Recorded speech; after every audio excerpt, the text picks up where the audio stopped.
Hello, I'm Paul. I'm Adam. And I'm Ben. And welcome to the Film Busters podcast. The film show with no filters, no prisoners taken, loads of disagreements, but one hell of a love for cinema. If you want to hear three friends ridiculing each other for an hour or so regarding their taste in films, then you have come to the right place. In each episode, one of the team picks a film for us to discuss. It could be anything from a recent cinema release to an all-time classic.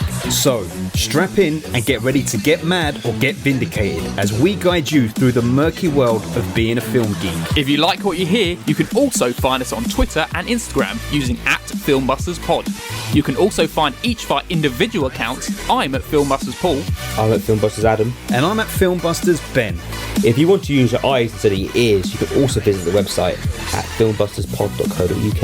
And if busting makes you feel good, you can also support us at patreon.com/filmbusters for exclusive content. Alright, can we just get on with this now, please? Filmbusters. Hello everyone, we have Katie here again. It's so exciting for her to suddenly be back. Katie, how are you? Hi, I feel like that was like the best introduction for a child's presenter, but I would say keep the kids away. This is just for the mummies and the daddies and the uncles and the aunties. Like, this is, wow, okay. We're going to learn some things today. Yeah. We don't really like keep a surprise till later in the podcast. We just do a chat and then we're like, oh, we got a guest here, and you went straight in with it. Fuck it, it's been too long. Katie's been, what was it, 2 popes the last time you came on? 2 popes. So good. Yeah. Hey, Theo. That was Theo. No. That was my dog. Oh. He's barking at something. He thinks he's Hello, a big man. Mocker. We know you, Mocker. Keep quiet. You're not a guest on this pod, Mocker. How bloody relevant that the pets are starting to chime up in this episode, eh? Yeah. I was about to shit. say. They're acting up. How have you been since the 2 popes, Katie? I've been so well, probably better than Catholicism. Ayo, too early? Never. It's been so long and I've missed you boys so much. I'm so glad. It feels like I won like a Filmbusters giveaway, like a VIP meet and greet experience, and I can bother you and talk about film. What a world. I mean, you didn't win it, you paid for it, but... Yeah. Damn, dog. Adam with the straight talk, as always. We're not doing it for free. No.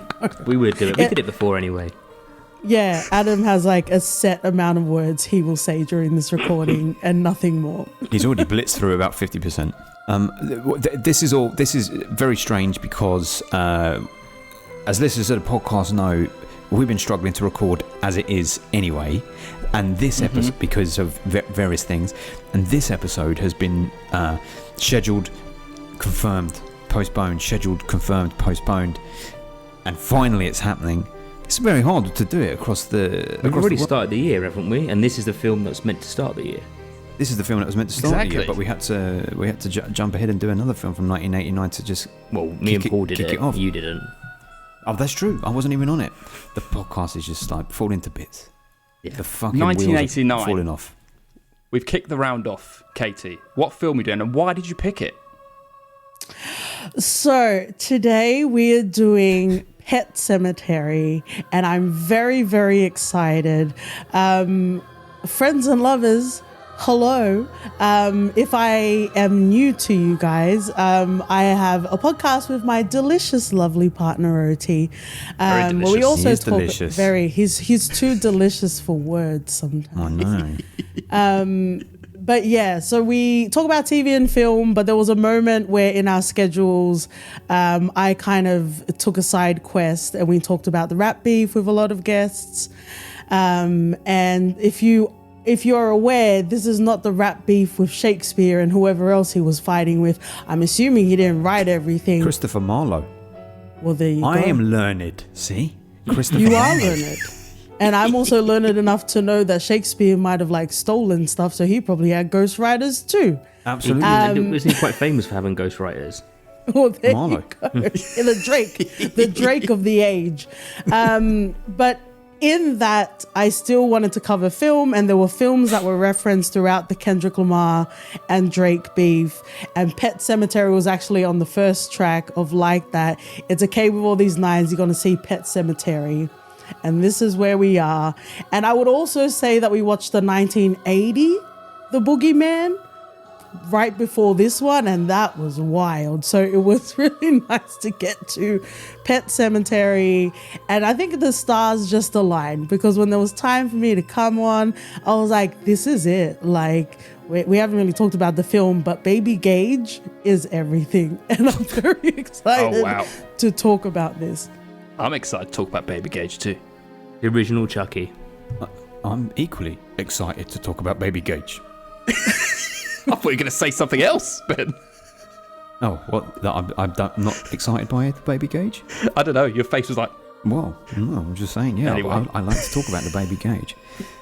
But yes, that is true. Katie's been on an absolute run of Kendrick Drake beef film runs. I listened to, what was the most recent one I listened to? The one that you did with... the one you did with Brent. That was The Boogeyman. I love your voice, but Brent's voice is like smooth. Right? Yeah. I was like, some people were just born to do it. Yeah, but do you know what? Well, Brent, if you're listening to this is just advice, okay? The audio on your... You just said advice. Backhanded compliment. No, but it is, because it's not a slight on him. Your voice levels, Brent, if you're listening, are being wasted on your podcast production, because the voice, the recording, the levels came out real good on the For Your Reference episode, on the Katie and Friends episode. On your own recording, it suffers. But I also think a lot of that is because you have your mic. I think they're sharing just mics, aren't having they? a conversation with Brent through the Film Busters podcast now. But a lot of that is because you put your mic too far away for you when you've got guests, so you're all coming in what sounds like on one mic, and everyone's getting watered out. So I'm not quite hearing the richness of your voice because the mic's not coming so close. So word of advice: invest in a mic that's just real close to your voice, Brent, so that we can indulge in all that deliciousness. You know what? Brent's going to use that as like the intro of his diss track for you. Yeah, and he'll have a mic right close to his mouth for it as well. It's like, can So you he'll hear me take now? the advice. Oh, amazing. But yeah, Pet Sematary. That's what we're doing. Pet Bloody Cemetery. Well, before we get on to talk about Pet Sematary, let's just do a little bit of plug-in of our Patreon. We got a Patreon at www.patreon.com/filmbusters. We have exclusive episodes. We have a beautiful family over there. We have lovely people who suggest films for us to do on the podcast and maybe even come on the show. Is that right, Katie? It is, because that is how you are hearing me also plug your Patreon by being on the podcast. I love it. It's a lot of fun. And we, as in you guys, take the proverbial bra off and just bare all. It's an open kimono, if you will, of the Film Busty boys. And it's a good time. I love it so much. Oh, lovely stuff. Look at that. That is a beautiful plug right there. We do unbuckle, and we aren't filtered in the way that many other podcasts are. We don't really play it We safe. try not to be. We try not to be, do we? We don't like to play it safe. I've got some questions. I've got to say, before we go into this film, depending on the vibe that I'm getting as we're talking about the film, I've got some questions that can potentially probe in some directions which may be uncomfortable. I hope you're okay with that. Oh, Well, we already did the two popes, so how much more? Yeah, there's a lot of probing between the two of those gentlemen, that's for sure. But we're going to probe in a slightly different way in this one. I kind of set you up for that, to be fair. Yes. I'm all up for the probing. Let's definitely do it. All right. It's getting nasty already. I love this recording. Right, everyone, this moves somewhat onto talking about Pet Sematary and do the staple of every episode. We do a bloody quiz, where I'm normally the quiz host, but today, Katie, I'm handing you the reins. But I'll do a little bit of work beforehand, telling everyone the scores. I'm on 8, Adam's on 10, Ben's on 13. He's up the front. Not too far for you, Adam. Just so everyone knows, I normally ask Ben and Adam 2 questions. If they get the questions right, they get the points. If they get the questions wrong, I get the points. But as I said, Katie, I'm handing you the reins. So how many questions you got?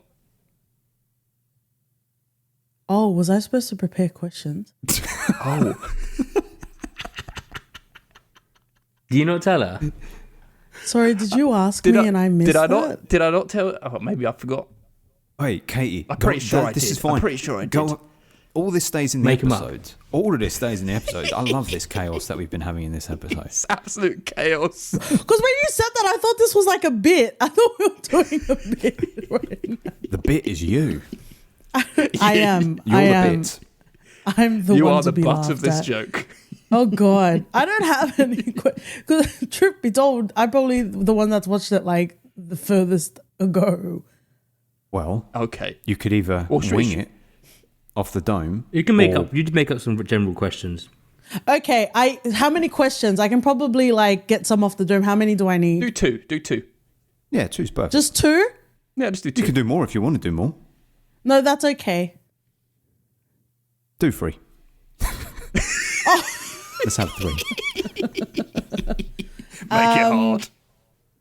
Okay, yes. Okay, three's fine. All of this stayed in. Everyone knows how Yeah, all of this stayed in. unprepared It's lovely. Katie was.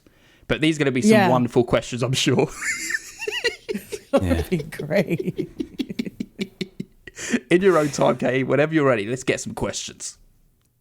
Okay, what was Gage doing when he was potentially in a catastrophic incident? I don't want to spoil anything. He was Chasing a chasing kite. after a balloon.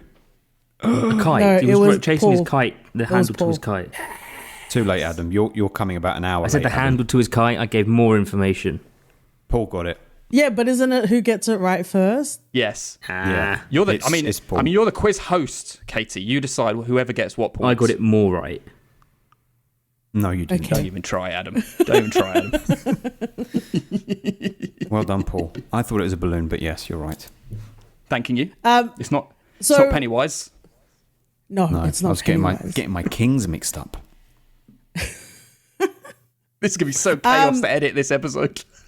It's gonna be wild. And church is short for Winston Churchill. Churchill. Oh nice. yes, that was whole Ben. name. Yeah, that was Ben. I just said Yeah, Church baby. Hill. I didn't even do the first name.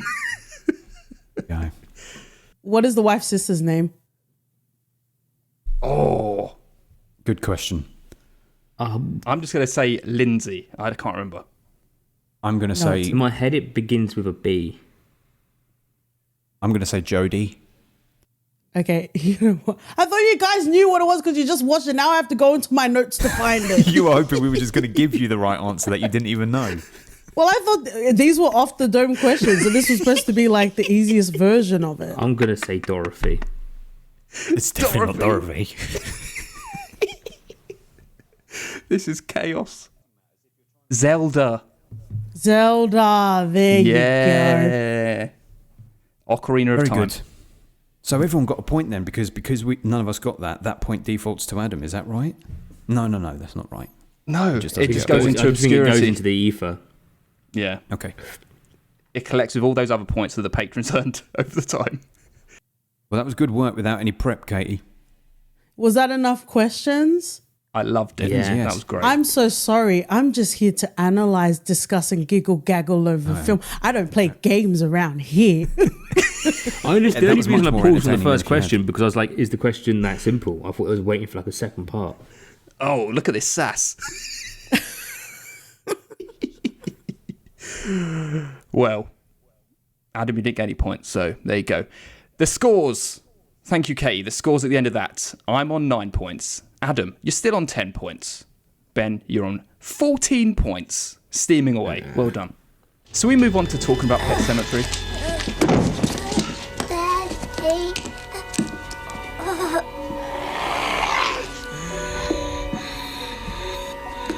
Come here.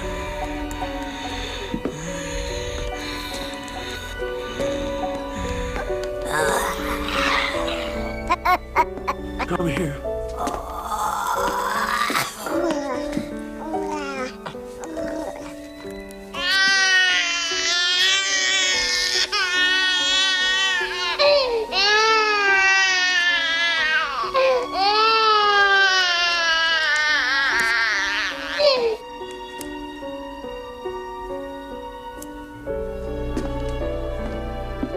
No fair. No fair, no fair. Right, everyone, today we're doing Pet Sematary from 1989. by Mary Lambert. This is a spoiler episode, so if you've seen the film, you can come and watch it, but if you haven't, you might want to go watch it first, because we're going to go all into spoilers. No hanging around. There have been some people we've done in films we've done before on the podcast. I'm wondering if you can remember who they are, guys. No idea. Stephen King. Yes, Adam, Stephen King. He's also been in Creepshow and It Chapter 2. Do you remember he played like the... Was he not in Doctor Sleep as well? No, he wasn't Doctor Sleep, unfortunately. No. But yeah, he wrote it. He was also the writer of Doctor Sleep. I know someone who is definitely in something we've done before. Go on. It's This is the other guy. Baby Gage Yes. from Kindergarten Cop. Hell yeah. Was he? Yeah. Wow. He's the little kid who says, boys have a penis, girls have a vagina. That's his repetitive line. Why did you in whisper it? Kindergarten We're Cop. all adults here. I know, but my parents are right over there. Oh, He is a little kid in this situation. That sense of shame is still there. we're getting the most well-mannered Ben today. Exactly. He was just as cute in that film, Great stuff. Right, Adam, you going to tell us what this film's about? This film is about a pet cemetery that's on the top of a burial ground. That the ground has turned sour, and if you bury anything in there, it comes back to life and fucks you up. I will say you're wrong, because it's not. It's actually like the pet cemetery's there, and then they got to walk ages and ages to get to the burial ground. Isn't that all Climb a part mountain. of like the burial? The burial ground's in the cemetery, isn't it? No, they had to walk through it, No. and they go over like hills and mountains, everything. Yeah, but it's part of the cemetery, isn't it? Okay, we'll give Not it to you. really. I always thought it's just all part of the same bit. Like you enter the cemetery, you're not entering another round since then.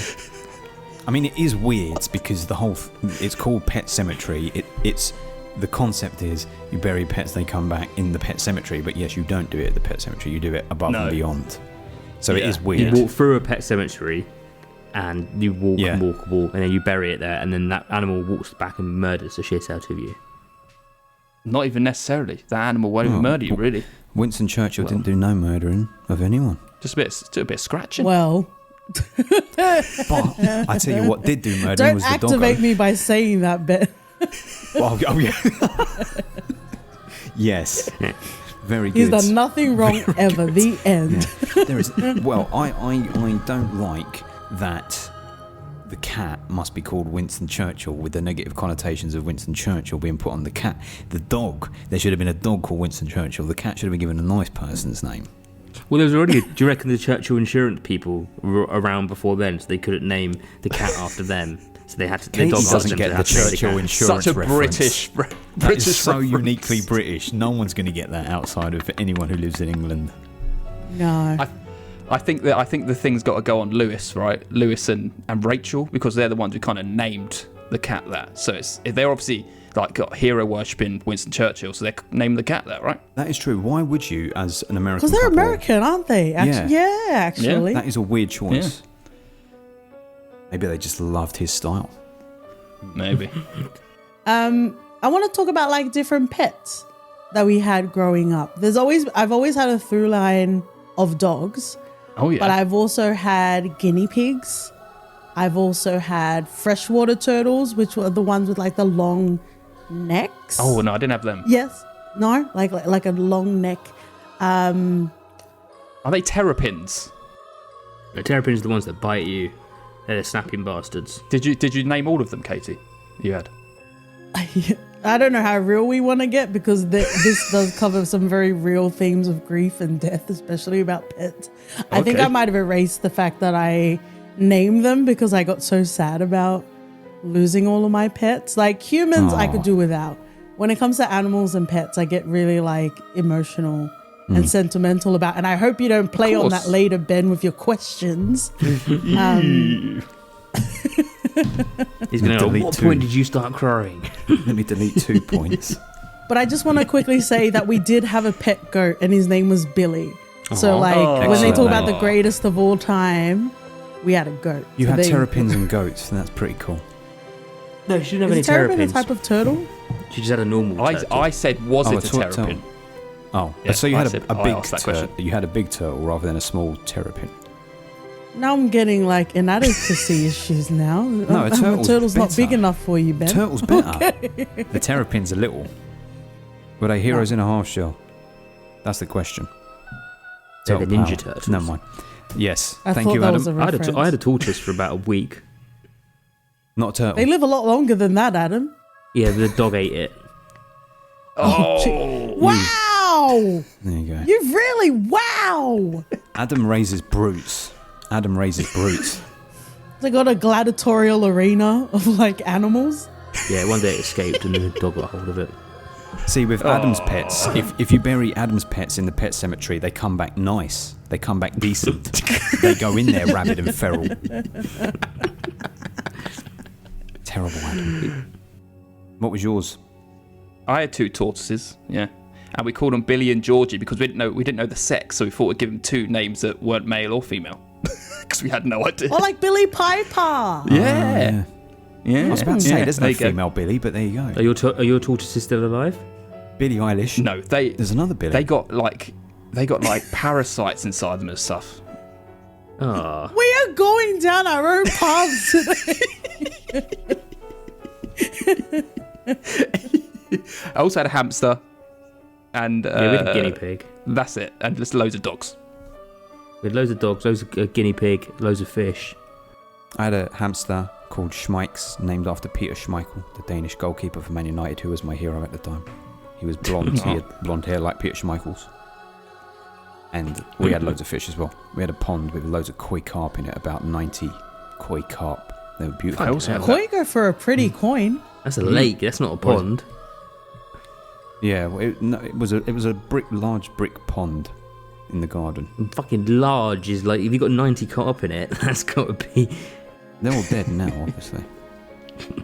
Jesus! I had to one time. There was one koi carp that was not doing too good, and he was sort of like floating halfway there, and you knew it was the end. This is the right? Nemo version that the kids aren't allowed to watch. Okay. And I thought I got to put this one out of the misery, but it's quite a large fish because it was dying, and in my garden there was a pool cue for pool, so I snapped it in half, and it turned the pool cue into a stake. Yeah, wooden. It's not a stake. vampire. I know, but I needed to do something that would do it immediately, and then I had to get it out and I had to stake it, but I killed it immediately, and I was How old putting were out you? its misery. About 12, 13, I guess. sake. You know those like documentaries about like killers where they talk about Making- the early sort of signs of like, cruelty to helping animals? it. This I is was what they're putting it gonna out of use, its- Ben. Yes. I was just putting This is it what out they're of gonna its use. They're gonna misery. use like a picture of you looking very sinister as a kid. I also think of In-Betweeners where like Neil punches the fish. Yes, yes. That's a very Oh, deep yeah. cut reference. Yeah, so I just wow, who knew that this is what it would evoke? I thought this was going to be a beautiful, wistful reflection on life and the inevitable death of our loved ones. But you guys are just killing all your pets. We're going to the literal. Well, let's I go only into it. killed Let's none go of my into the pets, episode. FYI. Let's talk about the thing. Let's go into this. Come on, Adam. What's it It's- about? Yeah, you had a Tell us. middleman. You had a middleman, Adam. You didn't do it directly. Yeah. It was his fault for escaping. He should have stayed in his little. Jesus. He should have stayed in his happy environment. He had everything he wanted. There was a revolt. There was a mutiny going on in your gladiatorial arena. Let's do the trivia. I wasn't able to do my usual proper research, so I've just got some key highlights here, which I'm going to bang out to you. Number 10. Stephen King, even though he admits this is, well, he thinks it's the scariest story that he ever wrote, he called the book really fucking terrible. And here's an interesting quote from him about it. He said, "If I had my way about it, I would not have published Pet Sematary." He said this in 2009. "It seems to be saying that nothing works and nothing is worth it, and I don't really believe that. I read it over and I say to myself, this is awful. This is really fucking terrible. Not that it was badly written necessarily, but all that stuff about the death of kids, it was close to me because my kids lived on that road." We'll talk about that later. I think that's a foolish thing to say. The story was heavily inspired by King's own life in rural Maine, namely that his daughter's cat was killed on a neighbouring highway outside the house where they lived. Stephen King obviously cameos as the minister in the film. George A. Romero was originally going to direct the film, but it was taking too long in pre-production, so he moved on to something else called Monkey Shines, whatever that is. Ellie, the little girl, is played by twins for child acting reasons. I don't know why. Judd's wife... Probably the amount of hours they're allowed to work. Exactly, that's it. But Baby Gage, no. They just use Gage the whole time. Same Gage. There's no double for Gage. He's Solid. immortal, that's why. Yeah. That's why. Although they use him at two distinctly different time periods. One, he's very much a toddler, and one, he's like 3. Anyway, the film... Stephen King, when he released the rights to the book, he said it has to be shot in Maine because otherwise I won't release the rights to the film. He loves rain. Rachel's sister Zelda, as if anyone couldn't tell, was actually played by a man, Andrew Hubatsek, because director Mary Lambert thought 13-year-old Zelda would be more unsettling if played by a grown man. And I'll say something about that later. I didn't know Zelda was a man. Yeah. You didn't? You just said it was obvious. I Oh, didn't man. know. I thought it was I'm obvious. sorry, in the 2020s, I'm this progressive that I don't question it. It looked like There a you man with go. a slice of cheese on his face, acting as the sister. That's how I knew it was man. Okay, J.K. Ben Rowling. That's me. And then finally, there are several Shining Easter eggs in there, apparently. I didn't pick up on any of them, but one of them is that the ghost, Victor Pascal, refers to Lewis as Doc and talks about the Creed family's ability to shine. Oh, yeah. I didn't remember that at all. That's Well, I mean, very the girl is subtle. kind of shining, isn't she? Yeah. Yeah, she is, yeah. In a Yes. way, yeah. In a way, yeah. Anyway, whose impressions do you want first? It's up to you, Katie. This is your film, so you get to decide whose impressions you want first. I want to hear from Adam Okay. first. Do you want me to give the whole ordering or yes? Okay, However you want to do it. Adam, Paul, then Ben. So this is like the second time I've watched this film, I think. The first time I watched it, I was like, okay, that was okay. I didn't really think much of it, and I haven't really thought about it since. But rewatching it now, I actually remember quite a lot of this film, especially the fucking neighbour with his accent. I was like, oh shit, that's where that was from. So it actually stuck with me more than I thought it was going to. And on this rewatch, I thought it was a better film. I thought it was a little bit more solid than I gave it a chance for at the end. I think the only thing is like the message of the film, I think, gets a little bit lost in the ending and how quick the ending kind of gets at one point. I think, yeah, especially towards the end, it's like, oh fuck, he's just like reburied her, for example, and there's like 3 minutes left of the film. If anything, the one of his wife should almost be a bigger, if not on par with the burying of his son and the consequences he has to deal with of that. But I guess he just lets her take him in the end and take him to the other side and be with him all over there because he's going to be put in jail for murdering his family. Otherwise, there's no way he can explain that to the police. But yeah, again, I thought it was better than I gave it credit for the first time. It still didn't blow me out of the water. I wouldn't put it as like one of the best horror films. It has its moments, but yeah, and it definitely did give birth to Chucky if Chucky wasn't around before then. When was Chucky?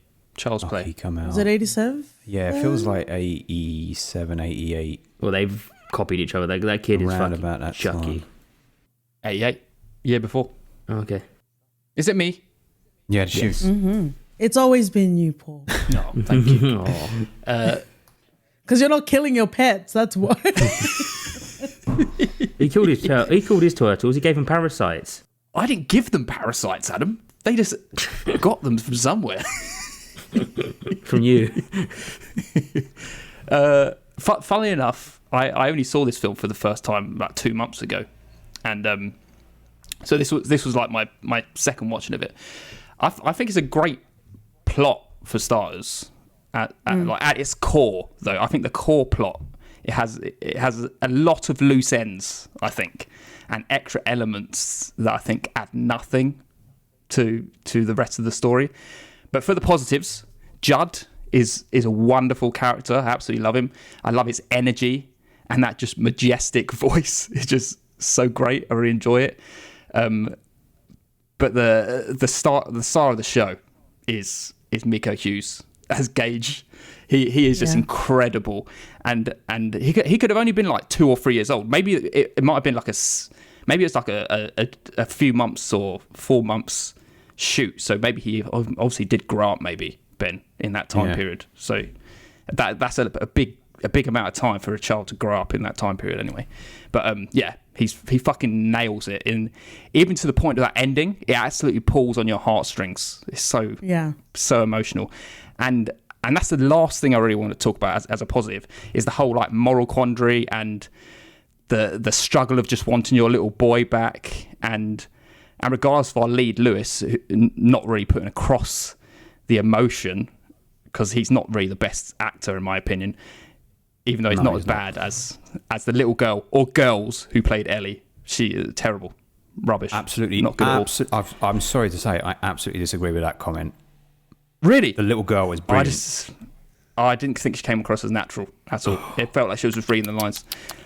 Anyway, still everything Gage was giving me, it works to that point of making me feel sad at the end. So it completely works. The injection in the neck, the stumbling backwards. Good. No fair. Wild. What a wonderfully heartbreaking moment. It's just great. But there is still so much that doesn't work. Like the whole plot thread about the sister and her illness just didn't feel like it needed to be there. The maid just hanging herself at the beginning. I know it was probably just a point to show that the mother didn't like death or confronting death, but I feel like just random. Why Judd? This is just bad writing. Why Judd is telling Lewis about the burial ground, even if he knows whatever comes back is evil. Like, why are you doing that? It's like, you know what this does, and you're still going to tell him to put the cat in there. Victor Pascoe, he just feels pointless. Don't know why he's there as a ghost, and he's almost like a spirit guide at one point. Them talking about something causing this, almost like an entity, which they never say anything about, but they kind of mention it. It's just there's so much threads in here that are clearly explored in the book that are just wasted and end up feeling unwarranted in this. And but regardless of that, it's good. And I say again, Little Gage is phenomenal, and that's my first impressions. Not the twin girls; they weren't phenomenal. Maybe one of them was good, one of them was bad. Maybe. Yeah, maybe you didn't like one of them. The one who didn't talk was the one who was good. I thought they were very good. I thought I just thought the child acting overall in the film was good, for considering it was essentially what feels like a straight to TV kind of movie, even though it wasn't, but it had that feeling. First out, let's shout out female director, which we don't get very many of. Handled very well, although it's still strange to me that a female director sidelined the wife character so much. Like, she's just, every time you see the wife, she's doting on, hanging on the husband's every words, almost everything that he's saying, to the point where the beginning of the film is him driving them to the new house where they're going to live. She's never seen it before. He hasn't consulted her that they're buying this new house, and she turns up, oh, it's perfect. You weren't involved in the seeking out of that house? Ethan Hawke did that in Sinister, though. So just don't go to a house that your partner's buy for you, because it will be haunted and it will fuck you up. Yes. Must be an American thing. Typical trope. But this is good, great, campy horror. And it's probably one of the better Stephen King adaptations, because they often don't work, but this worked very well with a great sense of fun, because it goes from a first half which sets up a premise which is like, okay, I'm involved in this, and it's a slow sense of dread on certain things, like the truck bearing down in the opening minutes. You know that's going to pay off. Like, I'd seen the film previously, but you just know that truck is going to collide, whether it's with the cat or whether it's with Gage. I don't know if you sense that it's going to collide with one of the kids, but you get a sense it's on a collision course for tragedy. And then I like how absolutely batshit crazy that final act is. That whole last half hour is fantastic. Once Gage is back and he's dressed up in that sort of like David Lynch style costume with the cane, it's so like funny. That painting. I'm top like, hat. What is going? Top hat. Oh man, Yeah. it's like, this is Pip brilliant. Gage. And you cannot make that film now with the sensibilities that you did then, by which I mean you're not having a little kid take a needle to the neck, you are not having a little kid with a scalpel in their hand. coming at his parents in movies now. You would, and it would be 18 rated, and it would be the buzz of the online world. Oh, there's this really one shocking scene that would be treated with so much seriousness. But this is the thing, this film, kind of like Crippled Avengers, when we did Crippled Avengers recently, it was like a bit of a silly premise, but it's actually treated with quite a certain level of seriousness, which is what's effective, is if you can have a silly premise like the Pet Cemetery and bringing people back like that, but treat it as a serious thing within the constraints of the film, you're doing well. And it does do very well. The acting is appalling from the husband and the wife. They're both bad, but when they have to go off the rails at the end, or when he does, I like it. I buy into it. I like the spirit guide. He could have been really grating and annoying, but it was a nice balance to show that in death, it's not just all bad. Like, you don't die and you become a terrible demon or ghost that's haunting people. There's also good energy that carries on afterwards, and there are people in death who are still out there guiding you, looking after you, perhaps. And he was looking after someone, reciprocating it. But the main thing, like you, Paul, that I liked is the moral quandaries and the themes and the questions it brings up about sometimes dead is better. And the key thing for me, which I like, is the central premise, which comes from Judd, which you say you don't really know why he did it. He says little girls shouldn't have to learn about death so early. They should get time to spend with I think he says they should get time to a full life with their pet or something like that. And that's the moral quandary at the heart of it. It's like, he believes, oh no, that cat was taken too soon from her. That little girl should have had that cat for 15 years, and then she can learn about death when she's 15. But that's not the world. That's not the way the world works. People's parents and friends and brothers, sisters, kids are taken from them at a snatch of a hat at a moment, and you don't get the chance to learn. And that is why the Pet Cemetery shouldn't exist, because if it's taken from you, that is the lesson at that point in your life, at that moment. And I like pin in that because I want to discuss that. Okay. I don't think I necessarily had an inkling that it was a female director, but shout outs to Mary Lambert. Yeah. So many things to love about this film. And for all of our urban inclined friends and lovers, she's kind of like a Hype Williams, because she did a lot of music videos as well, which I don't think played into this film in particular. But I just love the way it was shot. There's something about 80s filmmaking that I say it with the highest of compliments, and I don't know another word for it, but it's that scrappy sort of filmmaking that we don't see anymore. Yeah. And things look better in resolution, but it doesn't have that same sort of gritty earnestness, I think is the way for me to describe that. So I really appreciated watching this. Again, it was because of the rat beef that I was watching it. So I kind of had that lens as well. I had a lot of fun with it. It's interesting that, Ben, you say it's campy, because I didn't take it as campy at all.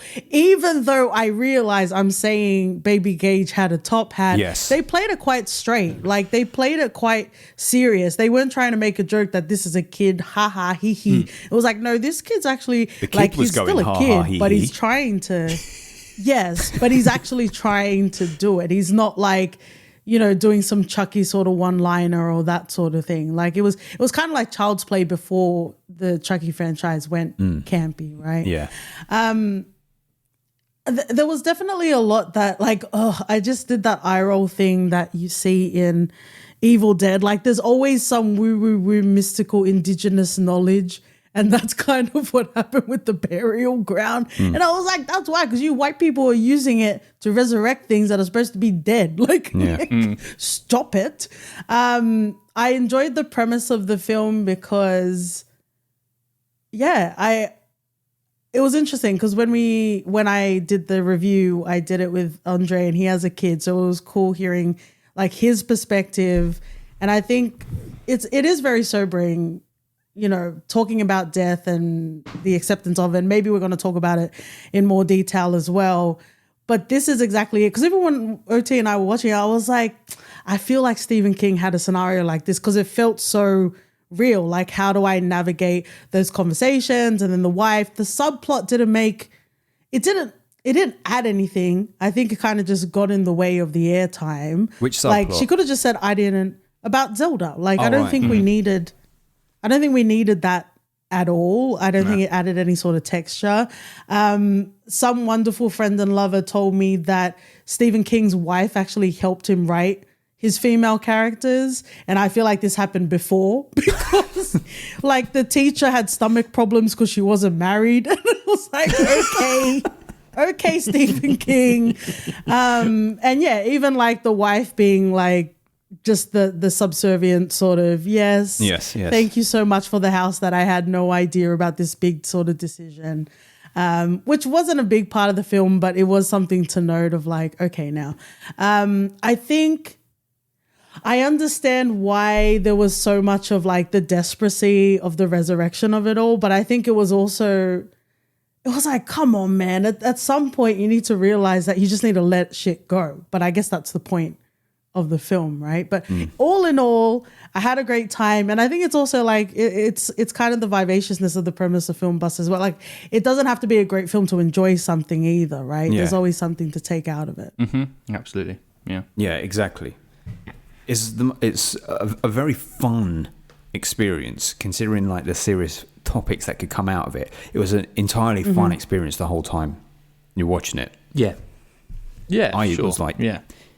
I would watch it with Jenny, and she doesn't really like horror films, but she was very much on board, and she was like, this is fucking mad, because it just gets progressively more and more intense. One thing I want to say about the subplot about the Zelda character, I think maybe it may have been lost in the wash. I haven't read the book, but I have a sense that what it's kind of saying is, okay, the main narrative is this like rejection of death. No, I will be God. I will bring back my loved ones so that they can be here again. You can't take them from me. They'll be here.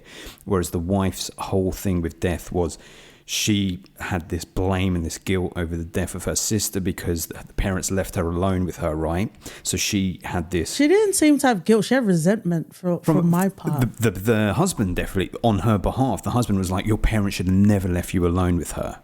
He was like, he was the one who was kind of angry about it. It's like that it was their fault. But she was like haunted by it almost. And I feel like there was something missing which maybe would have seen her having to confront some iteration of her sister and accept her death in a non-scary way. So she's presented as this quite scary character to us throughout the film, but there should have been a moment at the end where she came face to face with her sister and was able to sort of see her for... They made a very broad stroke about, she was suffering from spina bifida, I think it was something like that, and she'd basically gone criminally insane, mentally insane by the end of the film. Sweeping statements, but it was kind of like, I feel like in the book there was probably something which showed her being able to see that her sister was also just this victim and this very sick person who had come to the end of the road, and that it was something to be sad about, perhaps, yes, but not something to fear and be haunted by, and that her passing over into death was just yet another story out of millions and billions around the world of someone dying. I just don't think it was captured super well in the film. That's exactly what they needed, something like that, yeah. Because it's just like told as if like it's this little girl. What, she's like 13 was supposed to be, did you say? Yeah. She is meant to be 13. Like it's like this is not a little girl you're looking at. It's this almost like twisted, monstrous looking person. And this is almost like what we're seeing in the eyes of the wife. And the thing is as well, I think it's twisted in the fact that it's supposed to play through her life that she's scared of death. But she's also saying that she's laughing in the face of death because she was so happy that she'd finally died. And it's like, so you're mixing your messages up a bit there. That's true. I don't think they delve into it deep enough, but they should have had something like that where there's kind of a resolution for it, where it just kind of plays it off as she's a monster from her past and she'll always be a monster, and there's no change from that. Yeah, you're right. She did say that she was laughing because of it. And this is also why I said about putting a pin in that whole about Judd, right? Because you say that he didn't want a little girl shouldn't lose something that young, but that is the opposite of what they were trying to say when they first went to the graveyard, where the mum didn't want her to confront death. She was like, don't start talking about death in front of my daughter. And he's saying it's a natural thing and they should learn about it. This is all the things that have died. But then saying a girl shouldn't lose her cat so young, it's like, well, that's the opposite of what you're saying now. Yeah, Judd was a little bit confused. He was drinking a lot of Budweiser in that film. Yeah. He didn't know what he was saying. Judd on the bud. I just loved when he's like, I corralled the baby. Like, who are you, sir? I think that was like our introduction to him. And I was like, why are you corralling any child? Go away. He was basically part of the family as well. He just kind of like invited He himself was. in. He was going to picnics. It's like, did you invite him or did he Weird just turn uncle, up? grandpa, yeah. So, did any of you guys ever growing up watch The Munsters? Oh shit! It's him. Is it him? It's him. Fuck! Of course it is. I can see his face. Yeah. I can see it. So The now. Munsters was this kind of like sort of like faux 50s black and white sitcom about the Frankenstein family, and he was the Frankenstein. Yeah, he was Frankenstein in it. He looks It was a very silly show, Frankenstein. but that's him. He has So a bit of royalty then. a little bit of film. royalty. Yeah, I had much respect for him when he was on screen. I was like, oh, Your Majesty, Yeah, My nice. King. Nice. Stephen King and My King, right there. It's a title right there. He's a great character though. Just his voice is wonderful. You're right about that mixed messaging thing, but he definitely, yeah, because his whole thing is little girl shouldn't lose her cat so soon. And yeah, you're right. And at the same time, he's saying, but they should face death. So it is a bit of a muddled message there. But he's a muddled I man. just took that as exposition. Like I just took that as exposition. Like that was the way to get to Yeah.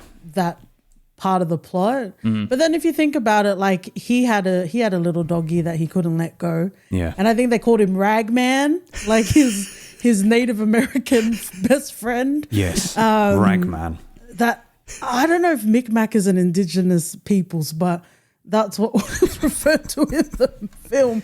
But like, I guess if you want to give some elasticity of grace to the storytelling, then he couldn't let his dog go, so he was projecting in that instance. But I would just say it was exposition, just Yeah. so we could get to where we needed to go. Yeah.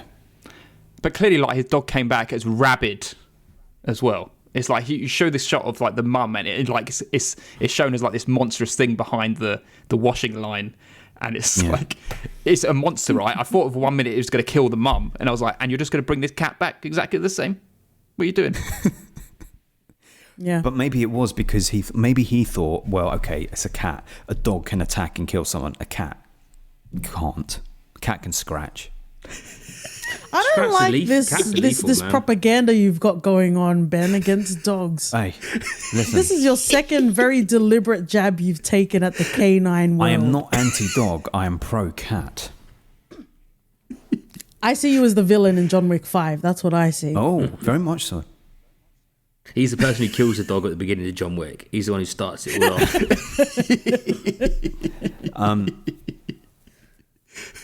I think there is definitely something to be said about the fact that the choice that is made is, rather than have her learn this lesson about death here and now at an early age, which sucks, but you learn it because if you're shown something brutal early on in life, it makes some of the stuff later on in life maybe a little bit easier, because at some point something brutal is going to come along. But by bringing that cat back quickly, he thought in that immediate moment, right, there is some grief that this little girl's going to go through. We can tend to that grief. She's not going to realise that the cat is a resurrected cat because it's not going to kill. The dog was big. It was like a Saint Bernard or something. It was big. It could attack and kill, whereas the cat is not likely to. And he probably just thought, because from his experience, he had the dog, and then he had that one guy, the guy whose son was resurrected. So he did know that it was bad every time. Yeah. Well, he was just That's a what was the hypocrite. confusing thing. He was just a hypocrite. That's what Judd was. He was a drunk He got fucking Just swayed. lonely sipping on his porch. Yes. Yeah. He got swayed by a little girl's opinion of life and didn't want her to be heartbroken. He was like, how harmless can this cat be? So the Very question, sweet, Adam. yes. So the question is, if you had access to the pet cemetery, would you use it? We need to make a distinction. So there's the pet cemetery, which is where they're all buried, and then there's the burial ground. Should we make a distinction between the two? I'm assuming you mean burial ground, not I where. mean burial ground, correct? Yeah. However, He says you saw the tombstone for my dog up there, which was in the pet cemetery, but his dog That's came where he back. buried him the second time. Oh, when he actually killed him proper. Presumably he killed him. He killed him once he came back, because he said the next night I buried him. So it's like the dog came back and you murdered him again because he was an evil dog. So you buried him in the pet cemetery. So given afterwards. none of the context, given none of the context of the film, if you're one day there, and we're not talking about humans at the moment, we're talking about our beloved pets, and Judd, your neighbour Judd, who you've just moved in across the way from, says, hey, I could bring them back. I can show you a way. Would you do it? Fuck yeah. I think everyone would. No. I don't know, Well, mate. I'm no one then. I don't think I would. Call me Bob Odenkirk because I am nobody. I would not. I would not. In the heat of the moment, you'd definitely think about it or try and do it. I don't think I No. would. No. Here's where in we the could go pain of heavy. the moment, I think you would. Here's where we could go heavy. This is the difference though. It's for your child as well, because it's the extra element. So this is what I'm thinking, right? Okay, correct me if I'm wrong, but we go there because this is Film Busters. If a loved one had a do not resuscitate order on them,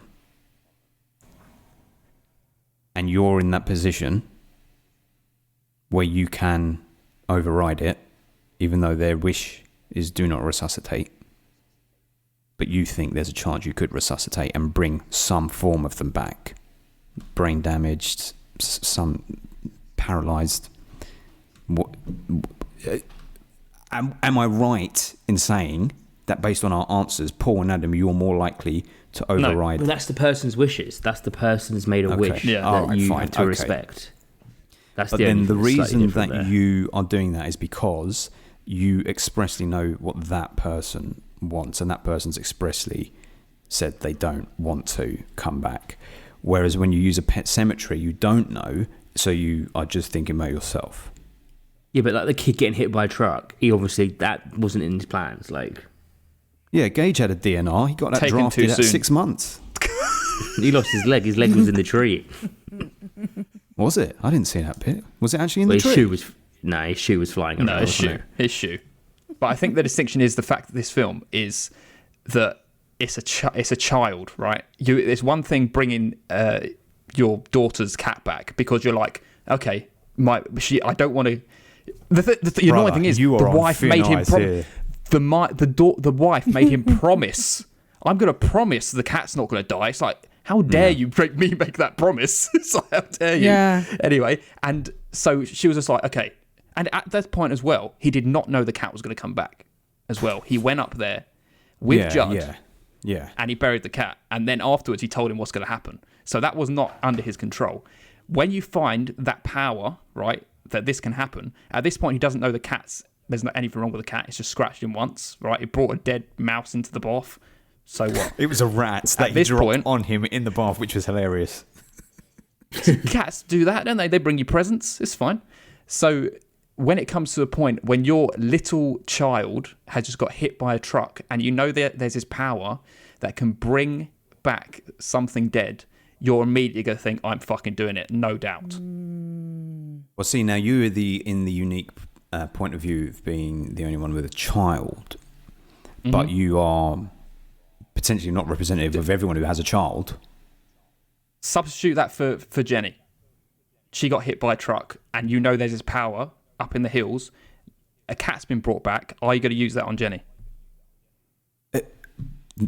Yes. No, because I would say no too. yeah, I hope OT isn't listening, but he might be. But it's the heat of grief. Grief is such a powerful thing. When you're in the heat of losing someone. Can I make a reference? Can I do a reference? Can I Yeah. make a reference? Hell yeah. My favorite Black Mirror episode is with Domhnall Gleeson. yes, Who gets my splooshes on a Monday, Tuesday, Wednesday, Thursday, Friday, Saturday, Sunday afternoon if you're nasty.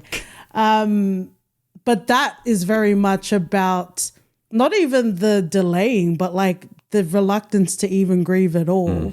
Where you have like body avatars of the person that you loved. And then you slowly realize that in essence, they can be them, but they're not them. Yeah. Right? Whether you want to get spiritual and talk about a soul or whatever it is, like it's literally not them anymore. And the reason why I love that so much is because I think sometimes, and maybe it is because it involves kids, or maybe it's just in general, sometimes people try and explain away the necessity of pain, which is also loving through grief. Shout outs to Vision. What is grief if not love persevering? Yes, I love delicious, that. Yeah. delicious, delicious. Like some people just try and find a way out of it, and you need to grieve through it. And yeah, hopefully OT and Jenny aren't listening, but I don't think it's healthy because then it becomes about me. Like I need my beautiful, lovely. It's not healthy, is it? We never said it's healthy. Well, yeah. I think it's just you do it in the heat of the moment. The difference is, right, that this person has been unwillingly taken, okay? They're not at the end of their life. If they were in that position, right, if you could speak to them beyond the grave, they'll be like, bring me back. They're not going to be like, nah, leave me dead, right? Because they know their life's not ended. They're not, their life isn't finished. They still got more to do, right? It's not like do not resuscitate, because that's a different story. If you've got this power, right, that you can bury someone in this place to actually bring them back, and you at this point still do not know, you at this point you can think they're going to come back exactly how they were before, right? But that's that's the element. That's what you got to negotiate with and wrestle with, whether or not you're willing to cross that line or not. Because I think that's a line that I don't think I would cross it. We're talking about a very magical thing, but because it's a unnatural thing to be fucking with, death is final. It's the only absolute and certainty in life is death. So to fuck with that is to make yourself God. That's to become God. I am God. I choose who lives and dies. And that is fucking scary as a concept anyway, because it means what the fuck else are you capable of? If you could do something like that, what else are you capable of? But also, you are reversing the absolute essence of life, which is death. You are reversing it. You are removing it. Not like Superman, circling around the earth to reverse time. That's fine. Time. You're reversing time. Time is a concept, fine. But to resurrect something which is past, it's resurrection of the dead. Whichever way you cut it. Wait, so I feel like Ben and I are quite firm. I feel like Paul's quite firm. Adam, is there like wriggle room, or you're quite firm in how you? I know, I feel understand on this everybody's point. I just agree with Paul that in the heat of the moment, you do everything you can, and the grief takes over your body and your natural thinking. And if you had a hint of doing it, you would. I'm just saying, if the roles were reversed and something happened to me, and OT went to the burial ground to resurrect me, I would be so pissed off. I was like, bro, I was chilling. I'm probably in fire and brimstone, according to the world. But I was having a good time. Let me be. Where's my scalpel? Don't bring me back to don't bring me back to the world of hell with my little scalpel and my top hat. Jenny, right? Jenny would definitely not want to be resurrected. She'd be like, send me off. Once my energy's gone, my energy's gone.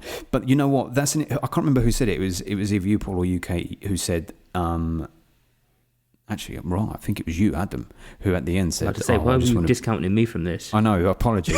I'm so sorry, sir. The thing that you said, which actually was a good point, at the end, when he does that desperate last roll of the dice to resurrect his wife, I thought at the time, it's just, like he's learned nothing. He just wants to keep bringing them back. But I think whichever of you it was who said it was right. It wasn't that. It was more that he just wanted to go with them and be with them all in death. Like, and it was like, okay, just take me. Yeah, you come and kill me and take me with you. Yeah, he lost everything. I know which of you said that. One of you said that. Me. Shout Although out to he whoever still said had it. Because I said because he couldn't escape the police. Because he ain't explaining why the hell that his house is burnt down. His wife has been hung. His kid is now dead. He would have got away with it. He was white in a hick town. He was going to get away with it. But the father-in-law was wild. He didn't say you're a kid killer. It's like, you're the killer of children. It's like, whoa, sir. I loved how wild that was. So dramatic. And, oh my God, how dark it was, right? One of the darkest shots in the whole film is when that coffin falls and the lid flips open and you just see the little baby's hand. The hand. That, you don't see that in films. You wouldn't get it in a horror now. It was so, like you say, Katie, very scrappily put together, but that kind of thing, a shot like that, the censors now, no, we can't show that. We need to downgrade this film from an 18 to a 15 for mass appeal. Well, look at it. Who's seen the 2019 Pet Sematary? No one.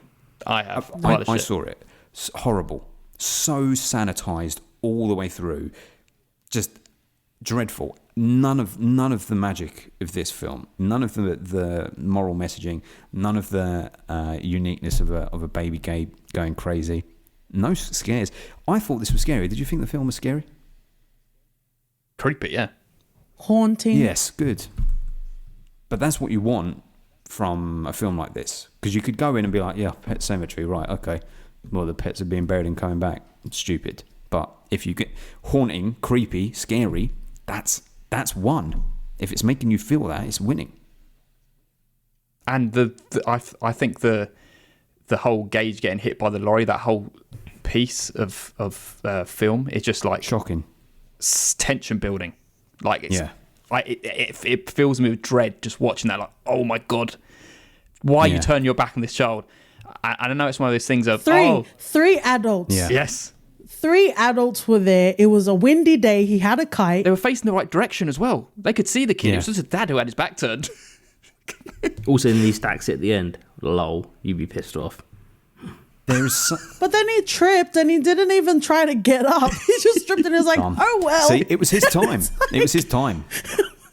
He was not meant to live that was it. to adulthood. He was meant to go then. wasn't it?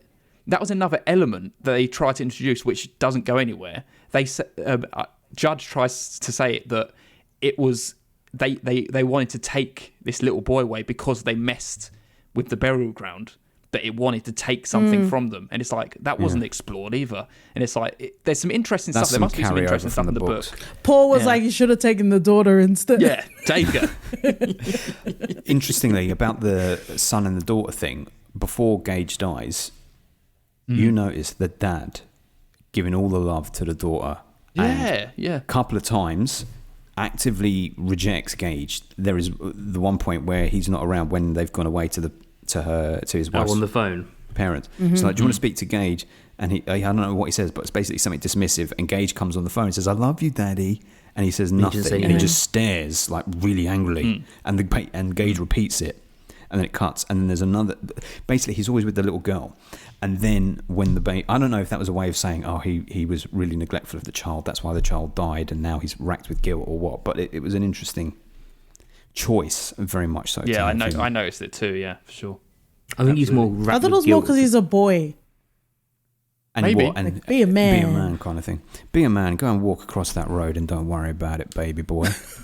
Just walk quicker. If you're a real man, you'll You survive. won't fly, If you did it baby quicker, boy. if you could walk at a normal pace, you'd be all right.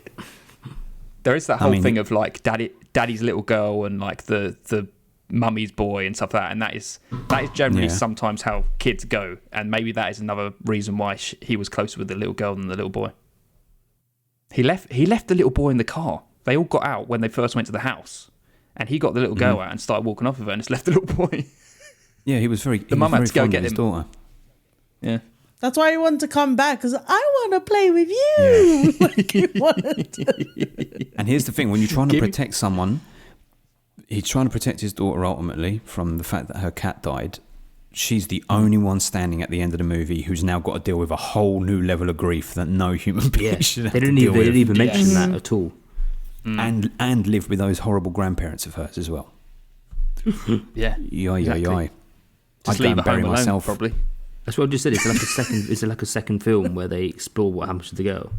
Well, there is a Or like second a film second story. directed by Mary Lambert, Pet Sematary 2, which I haven't seen. But there is. Is there? But is it kind of like Candyman 2, where like you can just stop at the first one? Yeah, you know it is. Yeah. Yeah, absolutely. What the film needed was a killer score. If it had had a really good score, it would have pushed it up even more. It feels like the kind of film. Oh yeah, that's the Pet Sematary sting. Like with a Halloween, you needed a sting or a little bit of a jingle there. Yeah, that was creepy. I can't even remember anything. No. Didn't have it. I feel like Baby Gage could take on Michael Myers. And I'm not just saying that to antagonize you. I mean, I wouldn't feel be like mad he to really see could. it. I'd be very happy to see it. But Michael Myers would do the but damage. Gage, man. I think I'll be back in Gage all the way. I love that kid. Yeah. I'd be back in Myers. You know you will be. That's not a surprise. Surprise to no one.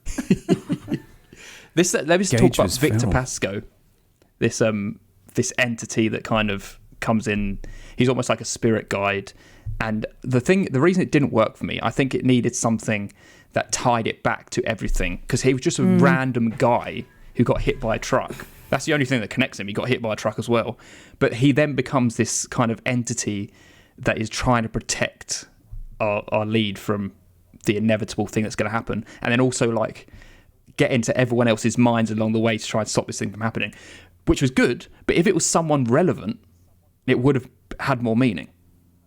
I think the relevance was that the doctor was trying to stop him from dying, literally in that moment, and he was there as he died and crossed over. So that's why it didn't really make a sense why he then was following the whole family. I agree, but He it actually made didn't sense. let him die. He wasn't trying to save him at that point. They brought him to the hospital, and the nurses around him are saying basically that this guy's dead. And he's like, oh, it's procedure. We have to pretend to keep him alive. And they shut the curtains, and he's like doing the breath thing, and then he just stops because he knows he's But dead. he does say, I think he says as a ghost to one of whether it's the daughter or the wife, he says he tried to save me, or I'm helping you because you tried to help me, whatever, something like that. Oh, I must have missed So that. it establishes the spirit connection, I suppose. He was as random as Donnie Wahlberg in Saw. You're not Was it Jigsaw, Saw? bitch. You're not Jigsaw, bitch. That's the best line from Donnie Wahlberg. But you know what I mean? Like, it was just such a random, like, also a haunting figure as well. Like, what was... Donnie Wahlberg He didn't really... did not stand on a block of ice. Well, he didn't stand on a block of ice. He stood on something, and 2 blocks of ice stood on his head. Yeah, he stood on a block of And ice as well. Exploded it all over the place in a most delicious way. Wasn't that fantastic? I have no sass for Donnie Wahlberg in the Saw franchise. I absolutely love every minute of that franchise, apart from a couple of films. Someone in a writer's room said Donnie Wahlberg and 2 huge cubes of ice colliding. And they said, $30 million, go and make it. Make it. What are we going to call it? Saw 5. What else? Well, maybe it's not Saw, but doesn't Donnie Wahlberg play a character where he's like a ghost figure haunting a doctor? Or is that yes, Halloween? Sixth Sense. Sixth Sense. Yeah. That's what it was, because I was Googling Halloween and it didn't come up, and I was like, surely it's not the Saw one. Yes, but you he know what I was mean? that Like, kind of character, that's the yeah. character I mean. Yeah. Like, he didn't really add, he was just there. And in this Pet Cemetery, that's kind of how Pascoe was just there. The Donnie Wahlberg But universe. Stephen King is not a perfect writer. He makes a lot of corny choices in his stories and stuff like that. So it was a bit of a corny choice. Is it him, or is it book to film adaptation? Well, I mean, because he might have had a lot more to do in the book. I read a lot of his books, and I do like him, but I'm also hugely annoyed by him because he does so many cliches, particularly American cliches, and like everyone's like all round American heroes, and so I think it is a lot of him. He adapted this. So, you know, it's still his, Yeah, true. he's adapting his own work, so he's got no excuses. This is the man who thinks the television adaptation of The Shining is better than Stephen Kubrick's version of The Shining. Yeah. It's like, King, you don't Yes. even understand your own work. You think a haunted house is scarier than the idea of the nature of man being a fucking terrifying thing. That's what's scary, not the haunted house. It's the nature of man that's scary. I still love Stephen King. He looks like an old lady all the time. He looks like an old lady. He's always looked like an old lady, even when he was 20. in his looks like he priest should outfit be in this. But I love the ending. I love how nihilistic and bleak it is at the end as well, because it's like, I get what he was saying in a way. That quote that I read out where he said, "Oh, I was sort of, I don't agree with the message that nothing really matters and it's all fucked." It's like, that's not really it. It's because the guy decides to mess with the natural order of things that he creates that. Like, if you don't try and interfere and let what is meant to happen in regards to fate and the laws of nature, then you wouldn't have been put in that situation. But it is kind of all fucked. Like, there is joy in life, but life can be very fucked as well. And I don't think there's anything wrong with confronting that, because that's where you find the real joy. You know, there's a real melancholy to, like, do we really think jumping on Zoom calls every day and answering emails is the essence of life? No, but we do it and we find joy wherever we can. Like, it's interesting to go back on that quote, because I think that's what I really enjoyed, aside from the fanfare of Baby Gage. Like, I really enjoyed that element of the movie, because it's like, yeah, you can't escape it. And even for kids, unfortunately, they need to learn at some point. Yeah. You know, but it doesn't mean it needs to be a sad thing. It's just, yeah, that's how life is. But we can also find joy and also remember, have good memories as well. Yeah. Yeah, absolutely. You have to do all that shit because it makes the fun times even more fun. If you kept having fun times, they wouldn't be as fun. Yes, exactly. They don't mean as much. Well, we're walking towards the cliff edge of Pet Sematary. The whole world is right now, because we're living longer. People are living longer. They're giving more medication to extend life expectancy, to fight off disease and fight off Alzheimer's and whatnot. And we are essentially going into that Pet Sematary phase while we're still alive. We're going to be that resurrected version of ourselves before we've even died, because of what they're doing with drugs and that shit nowadays. Have you seen that? What's that guy's name? The singer who's been going around doing a tour. Oh my God. He's a zombie, isn't he? Barry? Yeah, man, he's a zombie. Barry Manilow? Not Barry Manilow. Oh, it's not Barry Manilow. Oh my God, it's scary what he looks like. Frankie Valli. His name is Frankie Valli. This is me recording afterwards, just to tell everyone, it's Frankie Valli. He looks like he's looking into your soul. He walks out on stage and people are buying tickets to see him. He's an old-time crooner. I don't really know who he is. But he goes out on stage, right? And they're clearly playing all his old tracks, and he just holds a mic up and his lips barely move, and he doesn't even move, and he just performs for an hour and a half, but he's clearly half dead, and they're just playing his tracks and he's pretending that he's singing, but he's not. It's so weird. That's sad. People need to let go. There was a thing the other day I was listening to about, like, celebrities getting filled with drugs so they can carry on doing stuff like Judy Garland and all that kind of shit in, like, the old Hollywood times. Well, but then, you know, that's obsession with youth, Michael Jackson, like, no, it's more just like if, like, I don't know, say Taylor Swift, for example, who's on tour at the moment, should have a doctor on site to make sure she's not getting ill at any given moment on that tour. So, like, they'll give her all the vitamins, all that kind of shit. I wish you would, so that we wouldn't have to put up with any more of fans all over. Yeah, but you know what I mean. It's like the whole Michael Jackson thing. Like, before they're he went not on allowed tour. to be human. Yeah, it was like, they're not allowed to be sick. They're not allowed to have breaks. You don't get ill, and you will make this tour. If you were in a hospital because of a terrible experience, and the doctor comes to you and says, let's say the terrible experience is you've lost some appendage, and the doctor says, we're going to have to do one further surgery on you, but there's only a 60% chance of survival, would you go through with the surgery? 60% chance that it's going to go right, or 60% chance that's going to go wrong? 60% chance that the surgery is going to go right, and so the surgery is to try and improve the rest of your life. So you've lost appendage, but, like, things could get worse. So do you risk naturally things getting worse, or do you take the gamble and surgery for 60% when there's a 40% chance you could never come out of that, off that operating table? That's a big percentage. Would you play those odds or not? Probably not. I think I'd roll the dice on that. No. I think. Probably. It depends what your chances are, and, like, your natural genetics are in life as well. Like, if your family. Well, we know what yours are, Mini Hitler. You got those Nazi genetics running through your bloody brains. I ain't got nothing to do with no German genetics. It's the way you look, Adam. You've got that blonde hair, that blue eye aesthetic to you. I haven't got Paul really doesn't have that aesthetic. I Paul do not has have the blonde opposite hair of the or blue Aryan eyes. Nation I've got aesthetic. green eyes and brown hair. Yeah, but I've seen that blue. baby blonde. I love how he put the camera back on just to clear his name. Yeah. I've got receding hair. I'm not at that secret meeting, I promise. I'm here. Oh, he's gone. To the secret meeting. Anyway, we're on Nazi talk, so does that mean we've come to the end of our discussion about Pet Sematary? There's another thing that we didn't tackle, which I'm sure you wanted to. We didn't speak about the cat getting injected.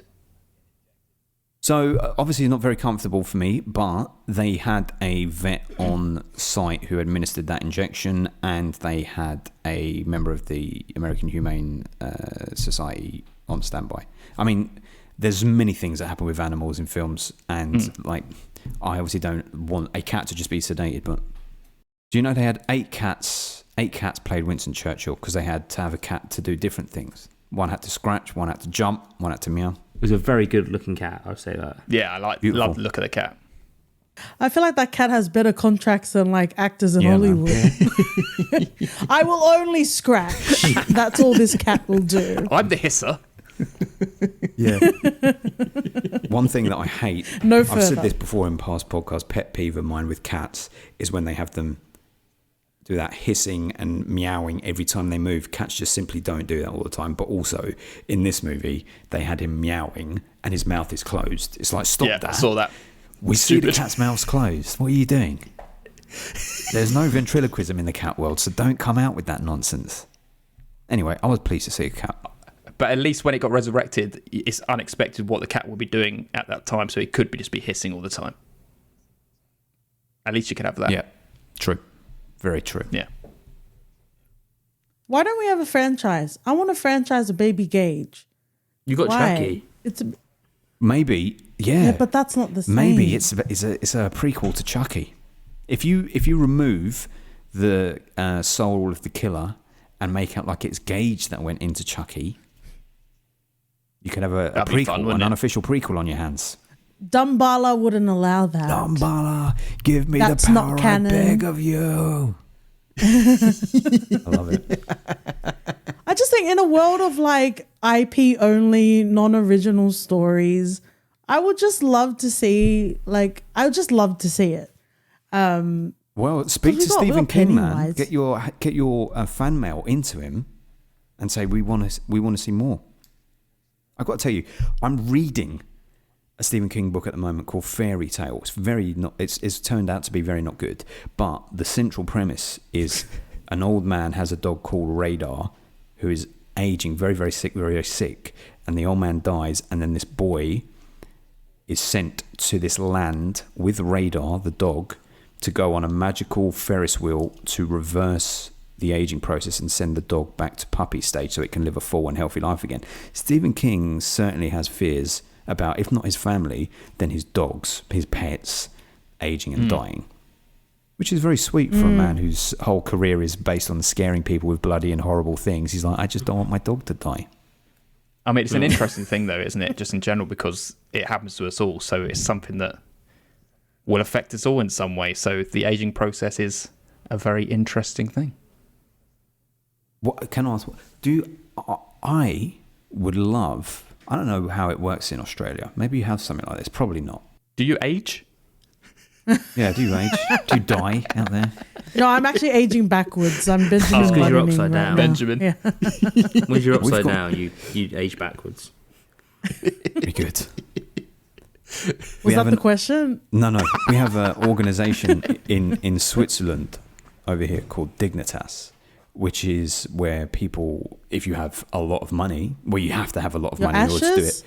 No, you fly over there for euthanasia. No. So when you're okay, ill, yes, you don't have to go through the indignity of going through multiple treatments and dying slowly. If you don't want to, you can just go and pay and They actually there's a enacted process. that in Victoria, which is a state in Australia. Very good. Assisted dying, I think is what they call it. I would like that option. Wouldn't you like to have that option? I don't understand why it's I held would be back. a great death doula. I think. I don't know if you'd you guys fight watched it. Donald Glover's Atlanta. Adam but has. there was an episode about one of the characters being a death doula or like following one around. I think I would be a very good one. I don't think you would want to see me as the last face you see, but if you would like me to You'll be a very there, high not energy the last cause, person. not the cause of, but I will happen to be the last person. Katie, you I've got a see. question for you about Australia. When you Okay. when you go to the sink, which way does the water go around the sink? Oh God! Or the clockwise or Simpsons, such a anti-clockwise? Simpsons reference that is. I'm not answering that. Very I mean, personal. ask every Australian. It is personal, actually. Yeah. It's how we get our citizenship Yeah, Yeah. you get that in the boot. and the boot. Yeah. Don't reveal the secrets. Are we at the end of this talk? Are we going to rate this film? Oh, can I just ask a very quick Stephen King related question? Yes, please. Yeah.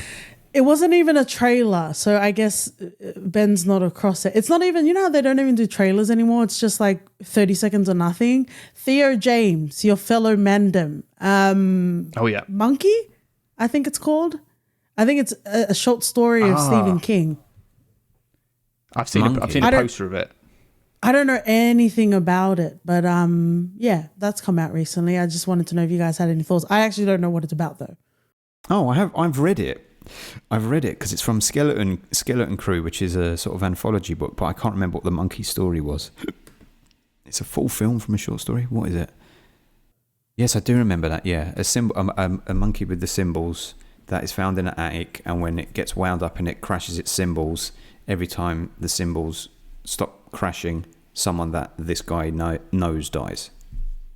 Oh, that sounds interesting. Yes, it'll be shit.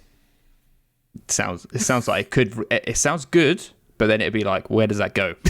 It would be good if it was made in 1989. Maybe. Yeah. Yeah, that'll be it. That'll be it. Yeah. Are we going to rate this film? Should we wrap this up? Let's rate it. Adam, hit us. It was a 6 out of 10. I'm going to give it a 7 out of 10. Fair dues. Fair dues.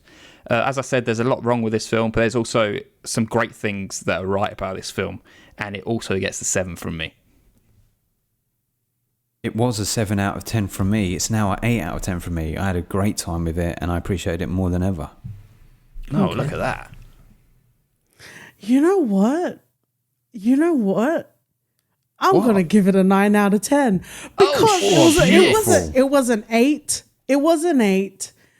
But if I need to like adjust it for filmflation and the whole bunch of garbage, uninspired nonsense, and yes, I am talking about Deadpool and Wolverine. Come and fight me in the DMs. I have a personal account and a film podcast account. No, I just had a lot of fun. I had a lot of fun with this, and there was also some depth there. It wasn't perfect, but it doesn't matter. No. 9 out of 10. It was an 8, but 9 out of 10. So we've all upgraded. May as well. I had Really, it at 7 the whole time. Oh. But the scores boring, just kept evolving there. We went 6, 7, 8, 9. Yeah. So that will give us a very interesting average. 7, 7, 8, 9. 7, 7, 8, 9. Yeah. Adam oh, yeah, upgraded. because Adam It was a upgraded it. 6. Okay, yeah. 7, Yeah. 7, 8, 9. So what that means for us on the scores of 6, 7, 8, 9, or 7, 7, 8, 9 is 7.75. That means it is going to go to battle with, first of all, something that Scott brought to us, Beautiful Thing. It's better than Beautiful Thing. Yeah, better than Beautiful Thing. Invasion Yeah. of the Body Snatchers is better than Invasion of the Body Snatchers. I think it's better than Invasion. Oh, shit. What did I give Invasion's Body Snatchers now? I gave it 7, right? Yeah. Think so, yeah. Better than Invasion. Yeah. Better than Invasion. Very good. Oh, it's going to go to battle now with something that Katie, you have already thrown a score to on this podcast. And this can be interesting. The Five Bloods. I gave the Five Bloods a 7, so this is better than the Five Bloods. I think I gave the Five Bloods an 8, but I want to say this is better than the Five Bloods on the way. But you can't. My thoughts But are. you can't, Adam. Yeah, Because Paul I will wants to say give the stupid Five rules. Bloods. I will say this is better than the Five Bloods. So it goes above the Five Bloods. Mm-hmm. Scream, the new Scream, the newest iteration, Fix the it. first Scream of the new one, 2022 Above it. Scream. It's above that, yeah. It Chapter 2. It's up against another Stephen King. I'd thing say is- Chapter 2's better. I have more fondness for the It franchise. I gave It Chapter 2 a 9 originally, but then I downgraded it, I think. You did. Yeah. So I'm going to go with Pet Sematary. So Adam? For a memory, I'm going to say Chapter 2 is better, but Well, there you go. Yeah. It Chapter 2. So 2 Stephen Kings side by side. Pet Sematary, go. then It Chapter 2. And sitting just above that is the other film you brought to us, Katie, which is The Housemaid. So The Housemaid is better than both of those Stephen Kings. Oh, absolutely. There you go. There we go. Fate has Joyous. collided. Well, wonderful stuff. But now, just as a little feature, because we have someone on the podcast, Katie, you get to add a rating to any film we've done the podcast for, just to skew the ratings a little bit. So, have you made your decision? Yes, I have. I was going to say that I wanted to put it against Sound of Metal, but I don't think I'm going to be able to rate it in a way that it's going to go up. Okay. Because that's how maths works. But I did want to give a shout out to, because I'm looking at the score and I'm like, okay, fine, that's fine. Upgrade. This is the not Tom Hardy, the Logan Marshall Yes. Green. That's Yes, good film. film. Betty Gabriel is also in it as well. Love I was Betty going to rewatch that the Gabriel. other day. It came up. Lee Winnell. Yes. I think it was like in our first 7 episodes of the podcast. Like we did it very it was early. really early days. We did it but really yes. early days as well, I think, didn't we? Yeah. Yeah, we did. We're podcast old friends and lovers. We've been around. Well, for a context, while. before Katie says anything, us 3 all gave it an 8, and it sits at an 8 in our scoreboard. So what are you going to do here, Katie? It's impressive that you know that off top. Oh, I had to Unless refer you're to looking at I it. had to refer to a document. There's a document right here. I'm giving it a 9. Oh, very Beauty. good. 8.25 is going to first of all go up against Once. Well, it can't beat Once for me because I have that very soft spot for Once. It beats once. But I think it beats Once for you two, I think, doesn't it? Yeah. Okay, A Few Good Men. It is better than A Few Good Men. Beats A Few Good Men. Yep. Oh, Shout outs to Julio because I'm in a positive mood. Otherwise, I would have downgraded A Few Good Men. So shout outs to you, Julio. You can live another day with it's A Few another Good day. Men. well, how about this? The Two Popes. I got too much of a fondness for The Two Popes, so The Two Popes goes above Yeah. Upgrade. It beats 2 Popes for me. I think Upgrade is better. Yep. We go on. Mission Impossible Fallout. I think that is hard. Upgrade is better. I'm more likely to want to watch Upgrades. Yeah, Upgrade. Upgrade There you goes go. above. I didn't have to make the decision. The Straight Story. David Lynch's Straight Story. I'm afraid Straight Story beats it. I think Upgrade is Better than better. Straight Story. Fucking hell. The Vanishing. The Vanishing's better. Better than Vanishing. No. I can't remember the Vanishing, but I'm going to say Upgrade is better. The It's going to Invisible top out. Man. It's going to top out. The Invisible Man. Lee Winnell again. Upgrade is That better. is tough. It's better. Upgrade's better. Okay, I'd have to make the decision. There you go. There you go. Top of the 8.25s. Well done, Katie. You shook it Oh, up. that went shuffling. It went right to That the went top. up. Straight up. A little bit Quality. of leverage. Look what it did. Very good. Amazing. And that's it. That's the end of the episode, guys. Do I That tell was you what wonderful. happens next week? Oh shit. You got to reveal your film. Yes. Go on, You can tell us hear what we're this. Where are you sending us next? I don't know much about this film. I just went on my Letterboxd watch list, and it was one of the films I had down as this year to watch, and it sounds like quite a good bit of fun. The film is called Mystery Train. Never heard of it. What is that about? Who's Are in we that? allowed to know what it's about? Or You can look is it that a up. I've looked surprise? it up. It's 3 interlinking stories, and a seedy hotel in Memphis, Tennessee provides the backdrop for 3 separate tales featuring everything from I don't know what that word says, kittish, obsessed Japanese couple, a trio of amateur robbers, which includes Joe Strummer and Steve Buscemi, It is Jim Jarmusch. and who discovered the true nature of the relationship during a botched heist, linking the stories together at the hotel's eccentric and creepy night clerk as a well-presented spirit of Elvis Presley. Don't Who understand knows what what the the hell fuck's that going last on? sentence was. What? So basically, Apparently the this is, clerk of the this is hotel- serious hipster filmmaking. I've seen a few things by Jim Jarmusch, and he's challenging. Oh, okay. Oh, He's I've never kind heard of him like before. kind of like that awful. What's his name? One who did Florida Where's the Project. One who has Wes- the aesthetic that everyone hates, yeah. Kind of like Wes Anderson, but in a different kind of style. He's sort of like middle America, offbeat, hey, I'm just making films about people, man, kind of thing. Oh, cool. Very Can't wait. much not cool. Well, I'll enjoy listening. I don't Yes. think you've encouraged me to you watch are, it. You are in the beautiful position where you clearly don't have to watch that. You can just listen to the nonsense. Well, it sounds Adam, like I thought you were interesting going to go fun. Back to the Future Part 2 or something. Nah, fuck that shit. That's boring. It's Oh, boring. well, fucking Mystery Train sounds delightful by comparison. I don't know. It sounds something different.